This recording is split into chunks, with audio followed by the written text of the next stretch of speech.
시어머니의 수첩에 적힌 단 한 문장이 제 5년 결혼 생활을 지옥으로 바꿨습니다. 그리고 저는 50년간 숨겨진 그녀의 비밀을 세상에 폭로했습니다. 저는 결국 법무사 사무소의 낡은 철문 앞에 서 있었습니다. 심장이 귀를 뚫고 나올 것처럼 요란하게 뛰었고 손에 쥔 얇은 도구는 땀으로 미끄러졌습니다. 이 문을 여는 순간 제가 믿었던 모든 것이 무너질 것을 알고 있었습니다. 하지만 저는 더 이상 물러설 수 없었습니다.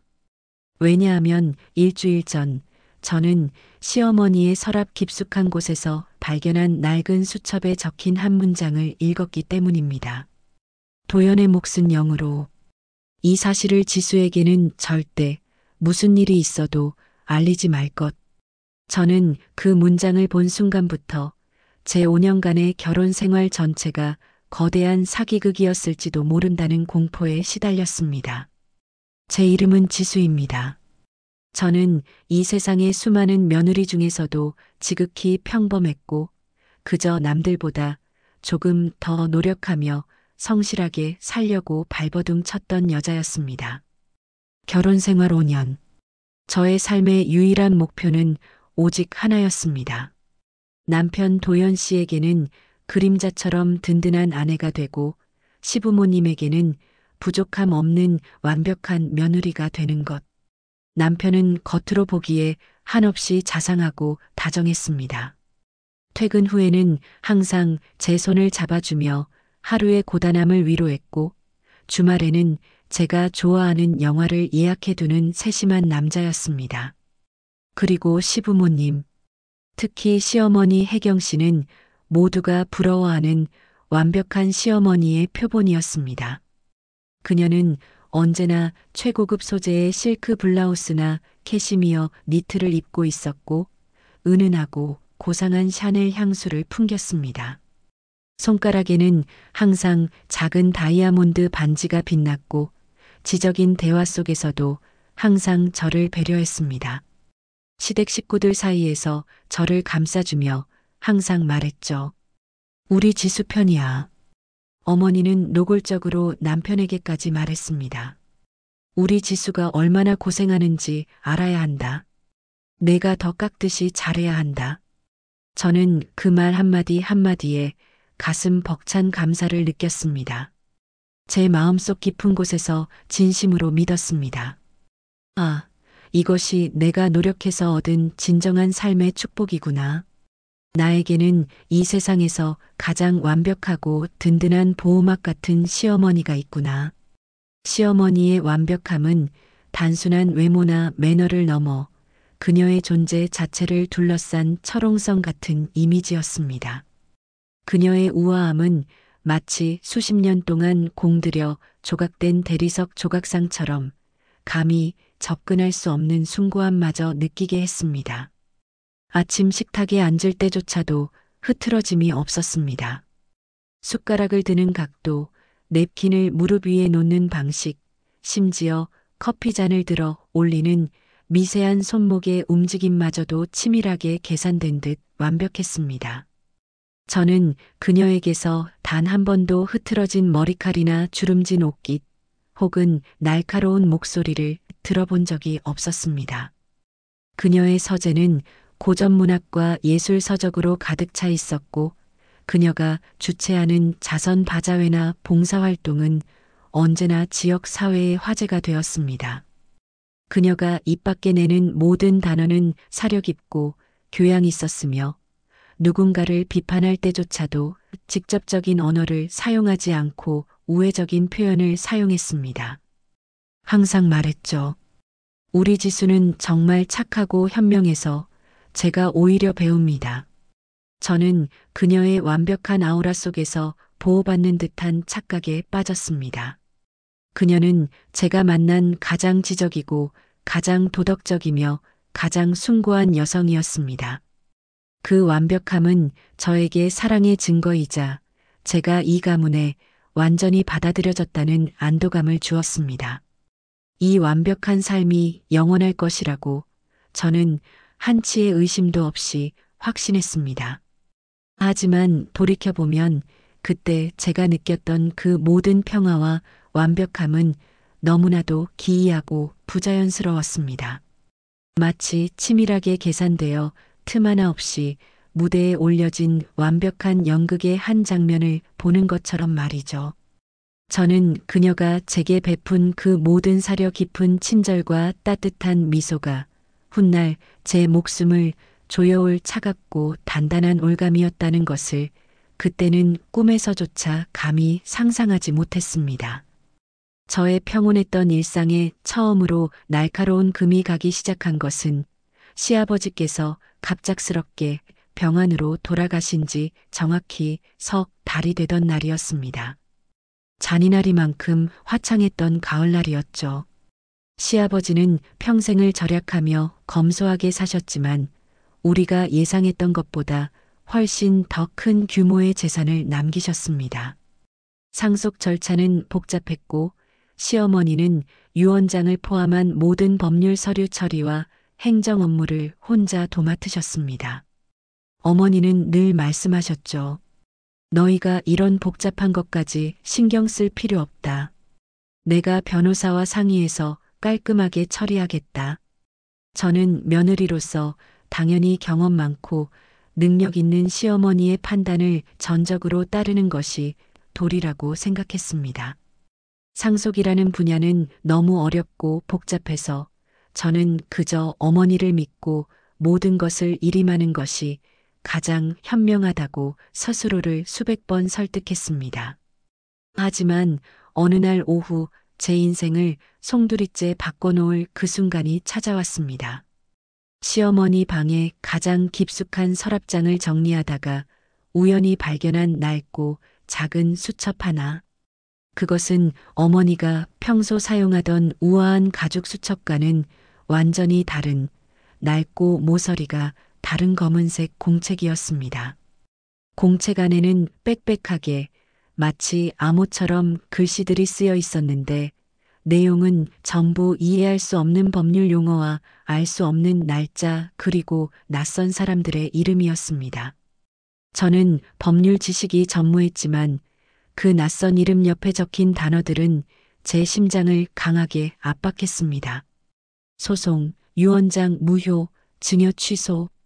저는 그 수첩을 닫고 싶었지만 손가락이 페이지에 달라붙은 것처럼 움직이지 않았습니다. 저는 제 자신에게 간절히 되물었습니다. 우리 어머니가 이런 복잡한 일에 연루될 리 없어. 내가 피로해서 너무 예민하게 생각하는 걸 거야. 이건 단지 어머니의 회계 장부일 뿐이야. 하지만 수첩의 가장 마지막 페이지, 가장자리가 닳고 닳아 너덜너덜한 부분에 적힌 문구 하나는 제 모든 이성과 합리화를 부수고 의심을 끔찍한 확신으로 바꾸기 시작했습니다. 그 문구는 마치 불에 지진 듯 선명했고 제 머릿속을 끊임없이 맴돌았습니다. 도연의 몫은 0으로. 이 사실을 지수에게는 절대 무슨 일이 있어도 알리지 말 것. 완벽하게 처리할 것. 남편 도연 씨는 누가 뭐래도 시아버지의 유일한 아들이었습니다. 그런데 도연의 몫은 0이라니. 저는 손이 떨려 수첩을 놓칠 뻔했고 차가운 땀이 등줄기를 타고 흘러내렸습니다. 저는 공황 상태에 빠졌습니다. 하지만 이 사실을 당장 어머니에게 직접 묻거나 남편에게 보여줄 용기가 나지 않았습니다. 저는 이 완벽해 보이는 가족의 평화에 제 때문에 단 하나의 흠집이라도 생기는 것을 극도로 두려워하는 소심한 며느리였으니까요. 그래서 저는 그 수첩을 다시 원래 자리에 조심스럽게 놓고 마치 아무 일도 없었던 것처럼 가장하며 완벽한 연기를 펼쳤습니다. 저는 바보처럼 스스로에게 최면을 걸었습니다. 못 본 거야. 잘못 읽은 거야. 이 모든 건 착각일 뿐이야. 그로부터 며칠 후 시어머니는 아무 일도 없었다는 듯 저에게 온화하고 깊은 미소를 지으며 말했습니다. 그녀의 목소리는 너무나 부드러워 죄책감이라곤 전혀 찾아볼 수 없었습니다. 지수야, 너희 결혼 5주년 기념으로 내가 이 아파트 등기를 너에게 증여하려고 한다. 도연이는 아직 철이 없잖니. 이 집안의 기둥은 너다. 내가 너를 우리 친딸처럼 얼마나 아끼는지 알지? 저는 그 말에 완전히 무장해제되었습니다. 모든 의심을 거두고 안심했죠. 역시 오해였어. 어머니는 나를 진심으로 사랑하시고 나를 이 집안의 기둥으로 인정하신 거야. 저는 그 선물을 감사히 받았고 수첩에 대한 의심은 완전히 사라지는 듯 했습니다. 하지만 제가 정말로 몰랐던 치명적인 사실은 그 아파트 증여는 저를 안심시키기 위한 가장 교묘하고 치밀하게 준비된 함정이었다는 것입니다. 어머니는 늘 저에게 말했습니다. 내가 이 집안을 이끌어갈 진정한 기둥이다. 도연이에게는 말하지 마라. 너만 알고 있는 우리 둘만의 비밀이다. 그 달콤한 속삭임은 저에게 엄청난 책임감과 동시에 시어머니에게 특별한 신뢰를 받는다는 강한 자부심을 심어주었습니다. 저는 어머니에게 감사를 넘어선 존경심까지 느꼈습니다. 저는 그녀의 사려 기품에 눈물까지 흘렸습니다. 그러나 그 아파트 증여는 겉보기엔 달콤한 포장지에 쌓여 있었지만 그 속에는 치명적인 독이 들어 있었습니다. 어머니는 제게 증여 절차를 완료한 직후 상속과 관련된 모든 서류를 분실했다고 선언하며 다시는 상속 이야기를 꺼내지 못하게 판을 짰습니다. 제가 받은 아파트 등기 서류에는 복잡하고 교묘하게 짜인 조건부 증여 조항이 숨겨져 있었는데 당시 기쁨에 눈이 멀어 법률 문구를 꼼꼼히 확인하지 못했죠. 저는 어머니의 완벽하고 치밀한 계획 속에 스스로 걸어 들어가 완전히 갇혀버린 셈이었습니다. 제가 손에 쥔 것은 아파트 하나뿐. 정작 남편 도연 씨는 아버지의 유산에서 단 한 푼도 받지 못하고 상속권을 박탈당했던 겁니다. 저는 어머니가 저를 사랑해서 아파트를 줬다고 생각했지만 어머니의 진짜 목적은 저를 배부르고 만족한 며느리로 만들어 더 이상 시아버지의 재산 문제에 대해 깊이 관여하지 못하게 제 입을 완벽하게 막는 것이었습니다. 저에게는 작은 만족을 주고 남편에게 돌아가야 할 훨씬 더 큰 몫을 완전히 차단한 잔혹한 일타쌍피 전략이었던 겁니다. 안심하고 평화로운 일상이 지속되던 어느 날 저녁, 저는 남편의 휴대폰 화면에서 알람이 깜빡이는 것을 보았습니다. 남편은 샤워 중이었고 저는 무심코 화면을 들여다보았습니다. 발신자는 M 변호사라는 낯선 이름이었고 내용은 지극히 짧았지만 제게는 핵폭탄급의 충격이었습니다. 어머니가 요구하신 모든 서류 폐기 완료. 이번 일은 완벽하게 덮였습니다. 수고하셨습니다. M 변호사, 어머니가 어떤 서류를 폐기하라고 요구했고 남편은 그걸 알고 있었단 말일까요? 저는 당장 남편에게 그 문자의 의미를 물었지만 그는 샤워를 마치고 나오더니 짜증을 내며 말했습니다. 회사 업무상 비밀이야. 내가 알아서 할게. 당신은 신경 꺼. 그는 수건으로 머리를 털면서도 눈빛은 불안하게 흔들렸습니다. 저는 그 문자를 본 순간 잊었던 시어머니의 낡은 수첩과 도연의 몫은 0이라는 문구가 다시 성광처럼 떠오르며 온몸의 피를 차갑게 만들었습니다. 그때부터 저의 의심은 통제 불가능한 집착으로 변했습니다. 저는 남편의 통화 기록을 몰래 확인하기 시작했습니다. 놀랍게도 남편은 매주 화요일 오후 3시마다 어머니와 통화한 기록이 있었는데 통화 시간은 항상 정확히 15분을 넘기지 않았습니다. 통화 직후 어머니의 행적은 항상 봉사활동이라는 명목 아래 묘연해지곤 했습니다. 저는 그 15분의 통화가 단순한 안부 전화가 아님을 확신했습니다. 이 정기적인 패턴은 마치 군사작전처럼 철저하게 계획되고 실행된 것처럼 느껴졌습니다. 저는 더 이상 이 상황을 침묵하며 지켜볼 수 없었습니다.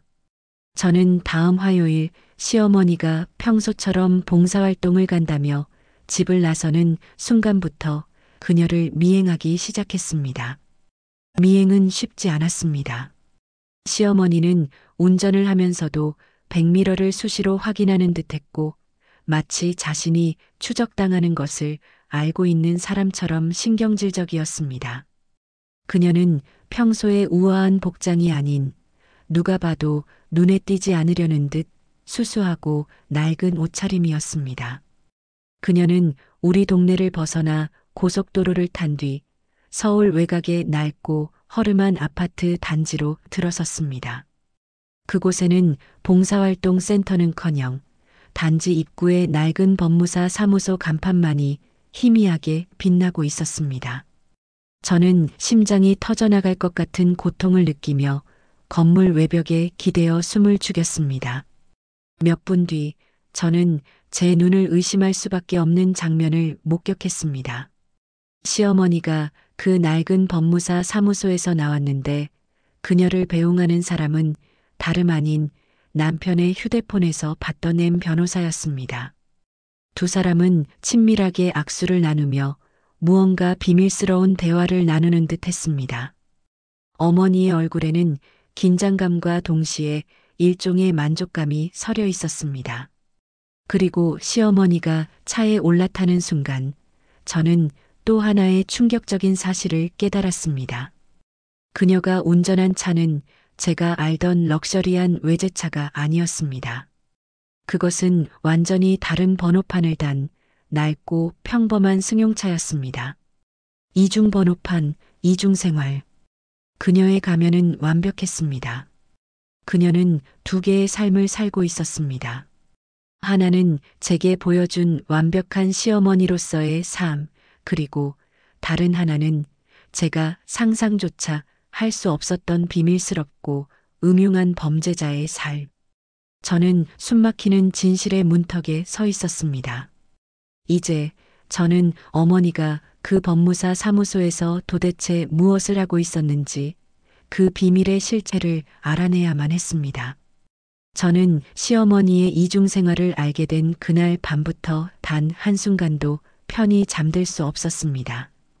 저를 향한 모든 친절과 사랑이 한낱 연기였다는 사실보다 저를 도구로 이용하여 남편의 정당한 상속권을 박탈하려 했다는 사실이 저를 끝없는 분노와 모욕감 속으로 밀어넣었습니다. 저는 더 이상 현실을 회피하는 소심한 며느리가 아니었습니다. 이제 저는 제 남편의 정당한 몫을 되찾고 시어머니의 추악한 가면을 벗기려는 냉정한 탐정이 되어야 했습니다. 저는 그 법무사 사무소의 주소와 주변 환경을 철저히 외우고 다음 주 화요일을 기다렸습니다. 어머니가 봉사활동을 간다며 집을 비운 시간, 저는 결심을 굳히고 법무사 사무소로 향했습니다. 잠입은 놀랍도록 쉬웠지만 제 심장에는 폭탄이 장착된 것처럼 느껴졌습니다. 건물 전체가 낡았고 퇴근 시간 직후라 인기척이 전혀 없었습니다. 건물 주변에는 낡은 간판에서 뿜어져 나오는 희미한 네온 사인만이 어둠 속에서 번쩍였습니다. 5층짜리 건물은 침묵했고 저는 낡은 철제 계단을 밟을 때마다 끼익거리는 금속 마찰음에 온 신경이 곤두섰습니다. 그 소리는 너무나 커서 온 동네에 울려 퍼지는 듯했고 저는 매번 걸음을 멈추고 숨을 죽였습니다. 3층에 위치한 법무사 사무소 앞 나무 문에는 낡은 법무사 사무소 문패만이 걸려 있었습니다. 저는 미리 준비한 얇은 도구를 이용해 문을 열었습니다. 쇠붙이가 맞물리고 철커덕 소리가 날 때 저는 본능적으로 입을 막고 벽에 몸을 숨겼습니다. 10초가 영원처럼 느껴졌습니다. 아무도 나타나지 않자 저는 문을 아주 조금만 열고 내부로 미끄러져 들어갔습니다. 내부에서는 곰팡이 냄새와 묵은 종이 냄새가 섞인 시큼한 악취가 코를 찔렀습니다. 후각은 생존 본능을 자극했고 이 냄새는 제게 이 장소가 얼마나 오랫동안 은폐된 비밀을 간직해왔는지 말해주는 듯 했습니다. 사무소 내부는 제가 예상했던 것보다 훨씬 더 비밀스럽고 정돈되어 있었습니다. 책상 위는 깨끗했지만 모든 서류 캐비닛은 굳게 잠겨 있었습니다. 저는 숨소리조차 내지 않으려 노력하며 캐비닛 주변을 뒤졌습니다. 제 발걸음은 마치 솜털 위를 걷는 것처럼 조심스러웠고 제 심박수는 귀에 들릴 정도로 격렬하게 뛰고 있었습니다. 손은 땀으로 축축했고 심장은 목구멍까지 올라온 듯 했습니다. 그리고 책상 밑에 얇은 틈새에서 아주 작고 낡은 열쇠 하나를 발견했습니다. 망설일 틈이 없었습니다. 저는 그 열쇠를 캐비닛 중 가장 오래되어 보이는 것에 조심스럽게 넣어 돌렸습니다. 딸깍. 그 작은 쇳소리는 제 귀에는 천둥 소리처럼 크게 울려 퍼졌습니다. 저는 몸이 굳었지만 다시 심호흡을 하고 캐비닛 문을 열었습니다. 문이 열렸고 그 안에는 수많은 서류 파일이 마치 시간을 기다린 듯 정렬되어 있었습니다. 캐비닛 안에는 수백 장의 법률 서류와 문서들이 있었습니다. 저는 미친 듯이 시아버지 이름과 남편 이름이 적힌 서류를 찾아 뒤졌습니다. 그리고 마침내 가장 깊숙한 곳에서 발견한 파일 하나의 제목은 제 눈을 얼어붙게 만들었습니다. 고 시아버지 부동산 증여 무효 소송 준비 서류 일체. 그 서류철에는 시아버지께서 생전에 남편에게 직접 증여하려 했던 몇몇 핵심 부동산 목록과 그것을 무효화하기 위해 시어머니가 M 변호사를 통해 얼마나 치밀하고 집요하게 그리고 오랜 시간 동안 준비했는지가 상세히 기록되어 있었습니다. 어머니는 남편이 상속을 받기 전에 이 모든 재산을 자신의 명의로 돌리려 했고 제게 준 아파트는 이 모든 추악한 계획을 덮기 위한 희생양이자 미끼였던 겁니다. 이 문건은 그녀가 최소 1년 전부터 이 계획을 준비해 왔음을 보여주었습니다. 하지만 가장 충격적이고 소름 끼치는 내용은 바로 다음 서류에 있었습니다. 시아버지의 필체로 쓰인 듯한 유언장의 사본. 유언장에는 남편 도연 씨에게 모든 재산의 80%를 물려준다고 명확히 쓰여 있었습니다. 그런데 그 유언장 아래 여백 부분에는 어머니의 필체로 보이는 섬뜩한 메모가 적혀 있었습니다. 이것이 세상에 알려지는 순간 그날의 진실도 함께 드러난다. 나는 무슨 수를 써서라도 이것을 막아야 한다. 내 삶은 이것에 달려 있다. 이 메모는 단순한 재산 문제가 아님을 확신시켜 주었습니다. 그날의 진실? 그날이 도대체 무슨 날이며 왜 어머니는 그 진실이 드러나는 것을 그토록 두려워하는 걸까요? 저는 더 이상 유산 문제가 단순한 재산 다툼이 아니라는 것을 직감했습니다. 시어머니는 유산을 지키기 위해 필사적이었고 그 이유는 과거에 묻고 싶은 평생 숨겨야 할 끔찍한 비밀 때문이었습니다. 저는 서류를 급히 사진 찍고 법무사 사무소를 빠져나왔지만 제 마음속 의심은 새로운 인물로 향했습니다. 남편 도연 씨, M 변호사와 연락을 주고받고 어머니가 요구한 서류 폐기 문자를 받았던 사람. 만약 시어머니의 이 모든 비밀스러운 작전에 남편 도연 씨가 알고도 침묵했거나 더 나아가 적극적으로 공모했다면, 제가 그동안 믿었던 모든 것이 거짓이었다면, 집에 도착했을 때 남편은 평소와 다름없이 제게 다정하게 웃으며 저녁을 준비하고 있었습니다. 저는 그에게 차마 묻지 못하고 화장실로 달려가 소리 없는 울음을 토해냈습니다. 제 머릿속에는 오직 하나의 끔찍한 시나리오만이 재생되고 있었습니다. 사랑스러운 제 남편이 사실은 저를 속이고 어머니와 함께 저를 이용했다. 그들은 저를 바보로 만들었다. 저는 더 이상 누구도 믿을 수 없었습니다. 이제 저는 시어머니의 비밀을 파헤치는 것뿐만 아니라 제 결혼 생활 전체가 하나의 거대한 거짓말이 아니었는지 확인해야 할 상황에 놓였습니다. 저는 사진 찍은 서류를 보며 이를 악물었습니다. 다음 주 화요일 어머니가 봉사활동을 간다고 말한 그날에 도대체 무슨 일이 있었는지 저는 기필코 반드시 알아내야만 했습니다. 저는 법무사 사무소에서 가져온 증거 사진들을 밤새도록 분석하고 또 분석했습니다. 시어머니가 봉사활동을 간다고 했던 매주 화요일 오후 3시. 저는 이 시간이 단순히 시아버지의 유산 무효화를 위한 공작 시간만이 아닐 것이라는 끔찍한 예감에 사로잡혔습니다. 메모 속의 그날의 진실이 이 모든 퍼즐을 맞출 유일한 열쇠라고 확신했죠. 저는 시아버지의 사망 당일 날짜와 법무사 서류에 자주 언급된 화요일을 집요하게 연결했습니다.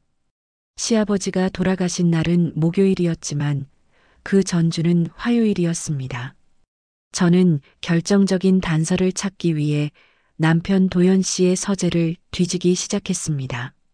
그가 가장 아끼던 책꽂이, 결혼 전부터 소중히 모아왔던 오래된 앨범들, 먼지가 쌓인 책장 깊숙한 곳, 저는 마침내 시아버지의 오래된 일기장을 발견했습니다. 남편도 모르게 시아버지가 숨겨둔 듯 표지는 낡았지만 내용은 깨끗했고 마지막 페이지에 쓰인 날짜는 시아버지가 돌아가시기 정확히 이틀 전이었습니다. 저는 일기장의 마지막 페이지를 폈고 시아버지의 절망과 고통이 한자 한자 생생하게 제 눈앞에 펼쳐졌습니다. 저는 마치 아버지의 영혼과 직접 대화하는 듯한 기분이었습니다. 5월 3일 화요일. 비가 억수같이 쏟아진다. 내 인생처럼 처절하게. 혜경이의 외도 사실을 안 지 6개월, 나는 그 사실을 덮으려 했으나 그녀의 배신은 멈추지 않았다. 이제는 회사 공금까지 건드린 치명적인 증거를 내 손으로 확보했다. 내가 이 증거를 세상에 공개하면 그녀는 모든 것을 잃게 될 것이다. 그녀는 일말의 죄책감도 없었다. 오히려 당신이 평생을 무능하게 살았기 때문에 내가 이 지경이 된 것 아니냐며 차갑게 비웃었다. 그 눈빛은 괴물이었다. 나는 그녀를 용서하려 했으나 그녀는 용서를 거부하고 모든 것을 내놓으라고 협박했다. 내 명의의 부동산, 내가 평생을 모아온 주식, 심지어 내가 아끼던 서재까지. 그녀는 내가 평생 쌓아 올린 모든 것, 내 존재 자체를 파괴하려 한다. 잠이 오지 않는다. 밤마다 심장이 쪼개지는 고통에 시달린다. 나는 더 이상 남편이 아니다. 나는 그녀의 돈을 막는 장애물일 뿐이다. 저는 시아버지의 필체에서 느껴지는 압도적인 절망감에 전율했습니다. 펜을 쥔 손에 얼마나 많은 힘이 들어갔을지 글씨체가 짓눌린 페이지의 종이 섬유가 그의 고통을 그대로 전해주는 듯 했습니다. 괴물이었다고 적힌 구절에서 저는 혜경 씨의 완벽한 가면 뒤에 민낯을 목격했습니다. 수십 년간 맺어진 부부의 연을 그녀는 오직 돈이라는 단 하나의 잣대로만 평가했습니다. 이 메모는 단순한 기록이 아니었습니다. 그것은 배신당한 남편의 처절한 유언이자 아내에게 정신적으로 살해당한 희생자의 비명이었습니다. 저는 혜경 씨가 제게 보였던 그 모든 친절이 얼마나 치밀하게 계산된 가식이었는지 깨달으면서 마치 제 몸의 모든 피가 차갑게 식어가는 듯한 물리적 고통을 느꼈습니다. 그녀의 완벽함이 제게 주었던 안도감은 이제 제게 가장 끔찍한 기만과 모욕으로 되돌아왔습니다. 5월 10일 화요일. 혜경이가 M 변호사라는 작자를 데리고 와서 내 눈앞에서 서류를 흔들었다. 그들의 대화는 마치 나를 향한 사형 선고와 같았다. 그들은 내가 공황 발작을 일으키는 것처럼 보이기 위해 나를 몰아세웠고, 당신은 이미 초기 치매 증상이 있다. 주변 사람들에게 불안정한 모습을 보였다. 우리가 당신의 재산을 관리해야 한다고 했다. 내 머리는 너무나 명료한데 그들은 내가 제정신이 아니라고 몰아세운다. 그녀는 내 앞에서 한 번도 보이지 않던 차가운 미소를 지었다. 그녀는 내가 사랑했던 아내의 모습이 아니다. 그녀는 나를 돈을 막는 장애물로만 본다. 나는 여기서 지고 싶지 않다. 내 아들 도연이에게 모든 것을 물려주고 싶다. 하지만 혜경이는 그것을 막기 위해 내 모든 흔적을 지우려 할 것이다. 그리고 가장 소름 끼치는 사실은 그녀가 현재 만나고 있는 그 남자, S그룹의 K전무라는 자가 나의 모든 재산과 회사 지분에 눈독을 들이고 있다는 것이다. K전무는 그녀의 치부를 알고 있지만 동시에 그녀를 이용해 나를 완전히 무너뜨리려 한다. 혜경이는 이 추악한 거래를 통해 자신의 횡령과 외도를 덮고 K전무의 힘을 빌려 이 모든 재산을 차지하려 한다. 그녀는 더 이상 아내가 아니다. 그녀는 자신의 탐욕을 채우기 위해 영혼을 팔았고 그 대가로 나를 감옥에 가두려 한다. 나의 아들 도연이가 이 진실을 알게 되면 얼마나 충격을 받을까? 나는 아들이 어머니의 이 추악한 비밀에 얽매이지 않고 살기를 바랐는데 이 모든 것이 나약한 나의 잘못인가 보다. 5월 15일 화요일. 혜경이는 다음 주 화요일 오후 3시에 나를 강제로 정신병원에 입원시키려 한다고 M 변호사가 말했다. 치료라는 명목으로 나를 가두고 내 재산을 강탈할 계획이다. 나는 더 이상 이 수치와 압박을 버틸 힘이 없다.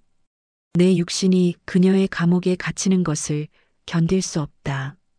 도연아, 이 일기장을 내 책상 서랍 깊숙한 곳에 숨길 것이다. 부디 너라도 이 잔인한 진실을 밝혀다오. 아들아, 미안하다. 그리고 사랑한다.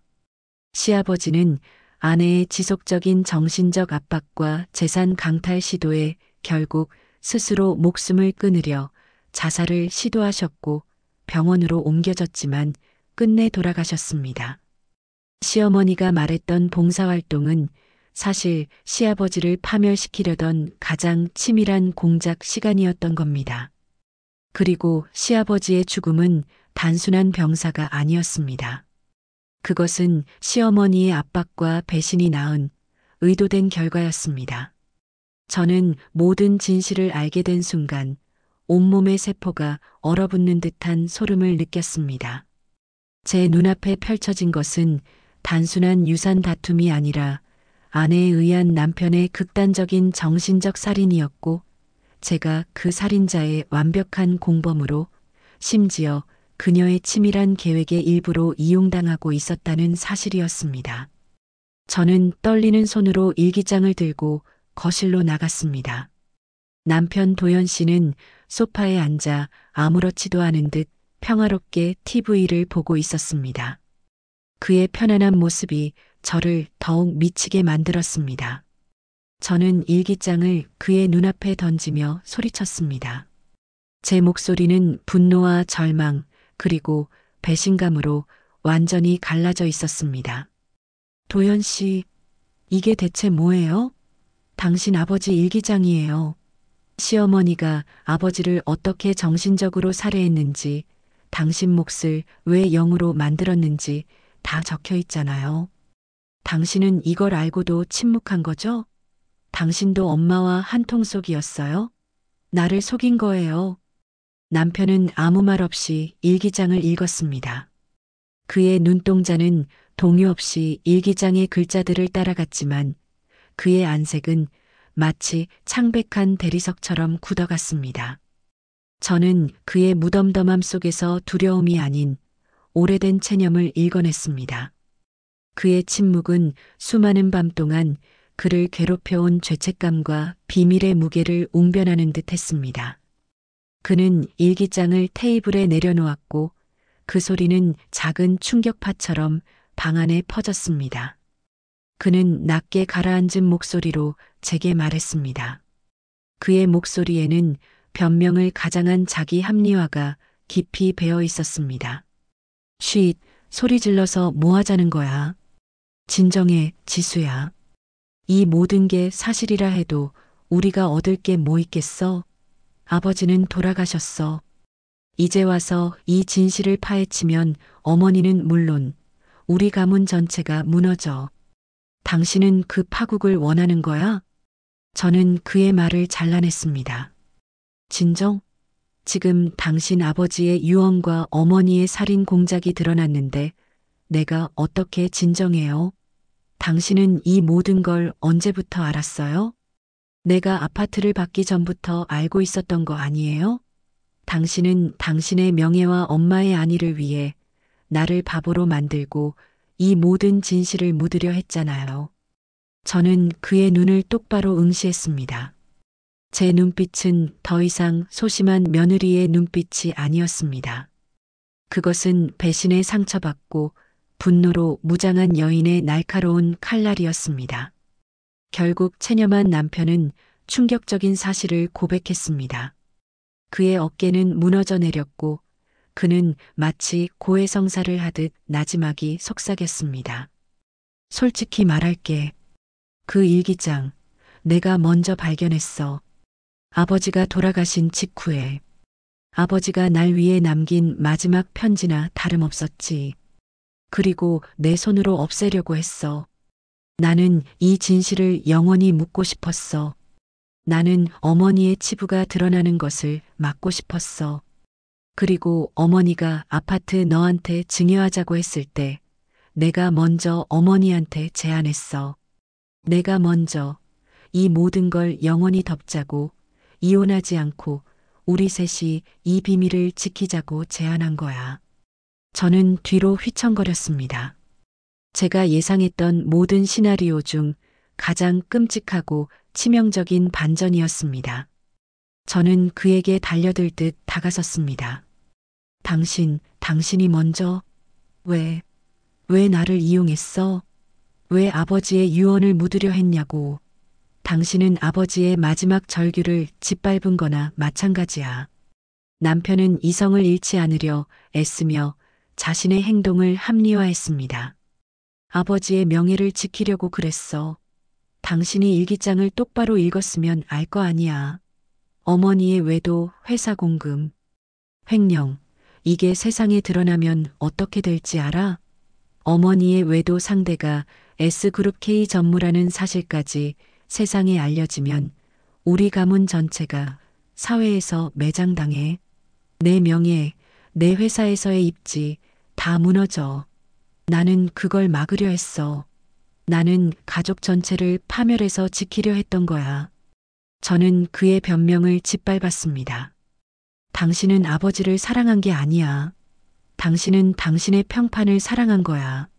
아버지가 당신에게 물려주려 했던 마지막 유산이 진실이었는데 당신은 그걸 짓밟았어. 그리고 나한테 그 대가로 아파트를 던져주면서 입을 막으려 했지. 당신은 가장 비겁한 선택을 했어. 당신의 그 선의는 나에게는 가장 잔인한 배신이야. 남편은 절망감에 찬 분노로 맞섰습니다. 내가 비겁했다고? 내가 모든 상속권을 포기했어. 수백억을 포기했다고. 그게 왜 비겁한 거야? 나는 내 어머니의 치부를 막고 가정을 지키려 한 거야. 저는 그의 말을 잘랐습니다. 당신이 지키려 한 건 가정이 아니라 당신의 이기심이야. 당신은 가장 완벽한 살인자의 공범이 되었어. 그리고 나에게 이 모든 사실을 숨긴 채 5년 동안 나를 사랑하는 척 연기했어. 당신의 그 선의의 희생 때문에 내 삶 전체가 지옥이 되었어. 그는 절망적으로 울부짖었습니다. 당신이 그렇게 정직하고 고귀하다면 그 아파트 당장 돌려줘. 내가 당신에게 그토록 비겁하게 줬던 그 뇌물. 저는 차갑게 대답했습니다. 돌려줄게. 하지만 당신과 어머니가 잃을 것은 그 아파트뿐만이 아닐 거야. 남편 도현 씨의 고백은 제가 생각했던 것보다 훨씬 더 큰 파국을 예고하고 있었습니다. 그는 어머니의 죄를 덮기 위해 상속권을 포기했다고 했지만 저는 그의 휴대폰 통화 기록과 그가 주말마다 출장을 간다며 비웠던 시간에 대한 의문을 완전히 지울 수 없었습니다. 저는 복수를 시작하기 전 남편의 이중 생활에 대한 마지막 치명적인 증거를 확보해야 했습니다. 저는 그가 자주 갔던 출장지, 즉 서울 외곽의 W 호텔의 예약 기록을 추적했습니다. 제가 확보한 기록은 저를 다시 한번 배신의 심연으로 끌어내렸습니다. 남편은 주말마다 그곳에서 김유진이라는 이름의 여성과 함께 머물렀습니다. 김유진은 단순한 불륜 상대가 아니었습니다. 저는 그녀의 SNS를 집요하게 파헤쳤고 마침내 그녀의 계정에서 어린 아기와 함께 찍은 사진을 발견했습니다. 아기는 누가 봐도 도연 씨를 닮아 있었습니다. 그 사진 아래에는 우리 도윤이 아빠랑 주말 데이트라는 문구가 적혀 있었습니다. 저는 피가 거꾸로 솟는 듯한 충격을 받았습니다. 남편은 단순한 유산 은폐 공모자가 아니었습니다. 그는 결혼 생활 내내 저를 기만하고 다른 여성과의 관계에서 아이까지 낳은 이중 생활의 완벽한 연기자였습니다. 저는 그 자리에서 주저앉았습니다. 시어머니의 악행은 제게 분노를 주었지만 남편의 이 배신은 저의 영혼을 완전히 찢어발겼습니다.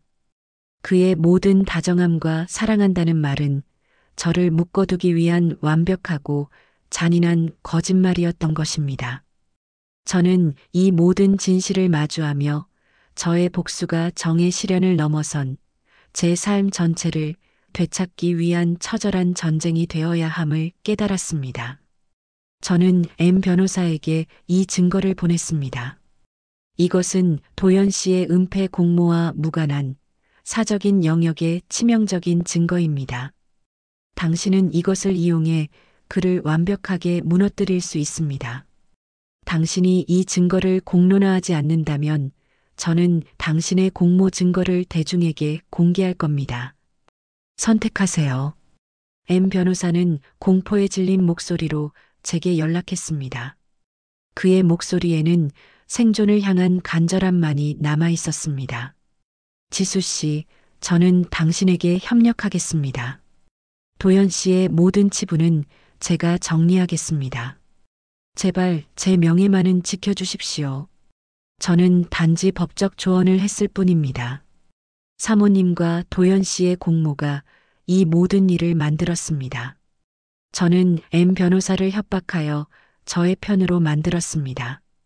이제 저의 복수에는 시아버지의 정애, 유산 회복과 저의 정애, 결혼 파탄에 대한 응징, 그리고 시어머니의 파멸, 불륜 및 횡령 폭로라는 세 가지 목표가 생겼습니다. 저는 더 이상 잃을 것이 없었습니다. 제가 사랑했던 모든 것은 이미 제가 되었으니까요. 저는 더 이상 울지 않았습니다. 눈물은 사치였고 감정은 제게 치명적인 약점이었습니다. 남편 도연 씨의 고백은 저의 존재를 송두리째 뒤흔들었습니다. 그의 입에서 나온 내가 먼저 어머니에게 제안했어라는 문장은 제게 가해진 모든 기만 중 가장 잔인하고 치명적인 칼날이었습니다. 저는 더 이상 그를 사랑했던 사람으로 볼 수 없었습니다. 그는 이제 제가 뚫고 지나가야 할 어머니와 함께 만든 거대한 거짓의 벽일 뿐이었습니다. 저는 이틀 밤낮을 방에 틀어박혀 지냈습니다. 창문 밖으로 들어오는 햇빛조차도 제 방 안의 차가운 공기를 데우지 못했습니다. 잠은 오지 않았고 눈물은 이미 말라버렸습니다. 제 머릿속은 오직 복수라는 단 하나의 논리로만 작동했습니다.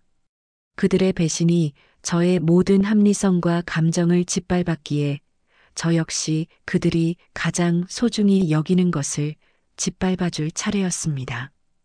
그들이 가장 소중히 여긴 것은 평판과 돈, 그리고 완벽한 통제력이었습니다. 저는 이 세 가지를 모두 파괴할 계획을 세워야 했습니다. 저는 그들을 속인 방식 그대로 복수하기로 했습니다. 치밀함, 비밀 유지, 그리고 법적인 함정 이용.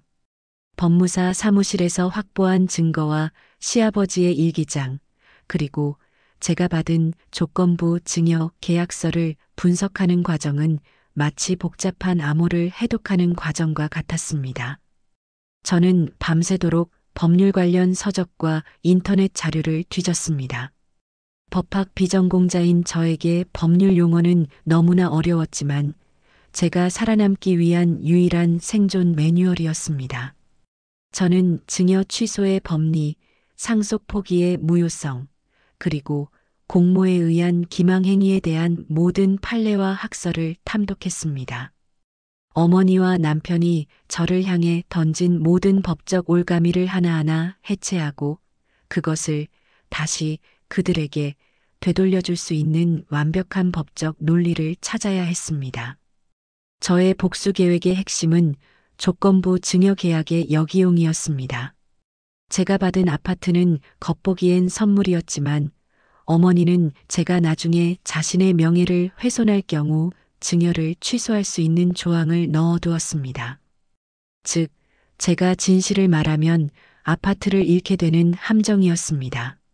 하지만 이 함정은 동시에 저의 가장 강력한 무기가 되었습니다. 저는 M 변호사에게 증거를 제시했습니다. 당신은 사문서 위조 방조와 공모에 의한 상속 재산 편취 미수 혐의를 피할 수 없습니다. 어머니의 외도 상대인 K 전무와 횡령 사실까지 드러나면 당신의 명예는 회복 불가능합니다. 하지만 당신이 저를 돕는다면 저는 당신의 공모 사실을 사적으로 묻겠습니다. 대신 당신은 제가 제시하는 논리를 법정에서 완벽하게 대변해야 합니다. 그 논리는 바로 이것이었습니다.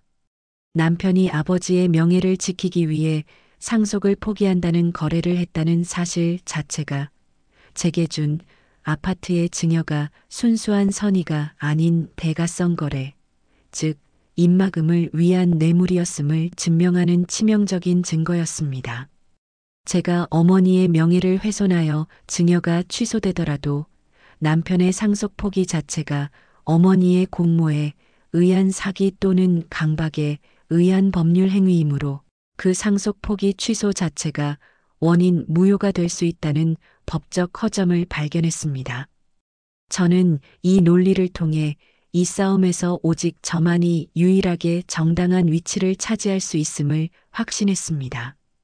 이 복잡한 법적 딜레마는 그들이 저를 속이기 위해 만든 치밀한 구조 자체가 그들을 파멸로 이끄는 가장 완벽한 자승자박이었습니다.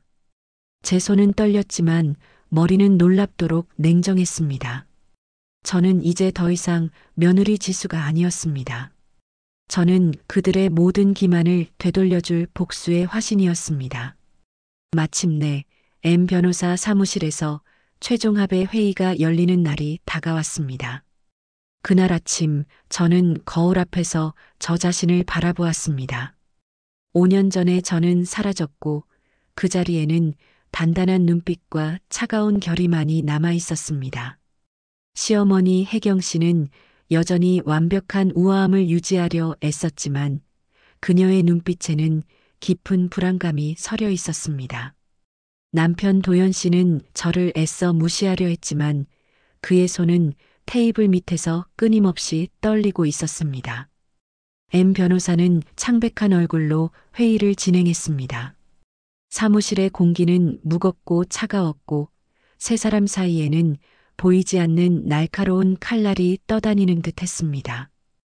혜경 씨는 차분하게 그러나 목소리에 미세한 떨림을 감추지 못하며 말했습니다. M 변호사님, 다시 말씀드리지만 이 회의는 무의미합니다. 지수에게 아파트를 증여함으로써 상속은 이미 법적으로 종결되었습니다. 유언장 따위는 신빙성이 없습니다. 그리고 지수는 이미 가족의 일원으로서 충분한 보상을 받았잖니. 저는 차가운 시선으로 혜경 씨를 응시하며 대답했습니다.